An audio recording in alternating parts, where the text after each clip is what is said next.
hanging out, I was acting a fool, and then I decided to get in trouble. I decided to make fun of a correctional officer, and they don't like that, apparently. And so, got sent to the hole. Anyone in here familiar with what the hole is? Nice. So it's a 23-hour lockdown with 1 hour of rec. And so I was locked down. And when you got out for your 1 hour, literally it was the size of this box right here was where rec time was. In my cell, there was a window that used to look out at the breezeway. And the breezeway is where everyone walked to go to chow, to go to the gym. And when I would see my boys, I would pound on the window. And I'd be like, oh, what's up? And they would just drop their head and shake their head at me as if I was an idiot. And I realized while I was in the hole that I had put my self-esteem, I had put everything I was in the hands of others. I didn't love myself unless other people loved me. And it broke me. That was my aha moment. And so I sat down and I started crying, because that's what you do when you figure things out in life.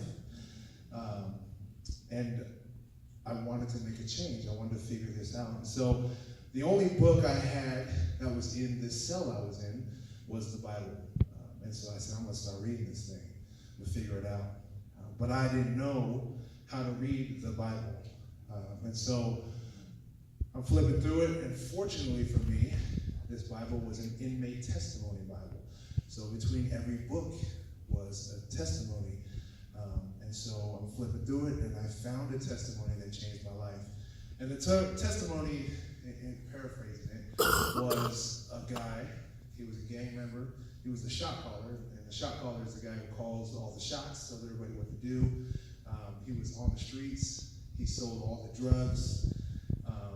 And then he ended up going to prison, and he wanted to be the shot caller in prison, and he also wanted to sell all the drugs.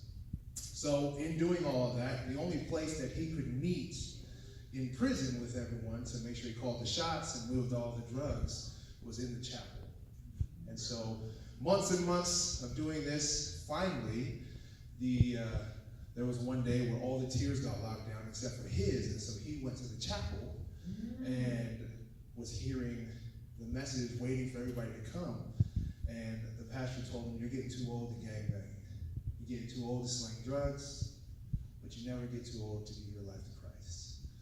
And so he gets up and he's headed back to his cell, and it was like all of the messages that over the few months that he was there had just come flooding back. So he gets back to his cell, gets down on his knees, he starts praying, and he gives his life to Christ. And at that moment, when I read that testimony, it broke me, because I had been gangbanging. I was raised by a single mom, so the streets became my dad. And so I wanted to be the biggest and baddest gangster on the block. And that's what I wanted. A few months ago, I was actually interviewed by a podcast called Learning from Others. It's a national podcast, and there's 5 questions that they asked.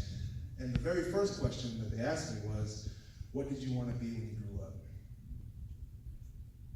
I didn't have an answer to that, because what I wanted to be when I grew up was the biggest and baddest gangster on the block. That's all I wanted. And so to be able to say today that I have different dreams and different visions is amazing. What ended up happening after I read this testimony is I started delving into scriptures. And I started this journey with God of learning how to love myself and how to be so grateful for living. Without God sending me to prison, I honestly wouldn't be here today. I wouldn't have the many blessings that I have today. And I'm so grateful for his love and his grace today. When I got out of prison, I met my beautiful wife, who made me that much more better, 10 times better than I am today, or today, 10 times better today than I was then. And then we struggle with infertility issues. And I look at that as God's, he's doing something amazing, because if we wouldn't have been struggling with infertility, we wouldn't have been able to adopt a daughter who needed us. She needed us. And God was like, yo, it's not your time right now. You need to go love on her. And she's an amazing, amazing kid. And so God continues to bless us. And I was fortunate that I landed the dream job that I wanted. I'm a national sales manager for a company. I travel the country. Things that I've never dreamt I would be able to do, I get to do today.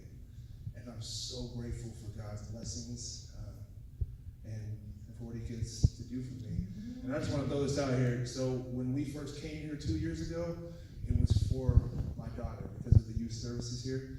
I had no intentions of singing until someone ratted me out the D. Just so I know.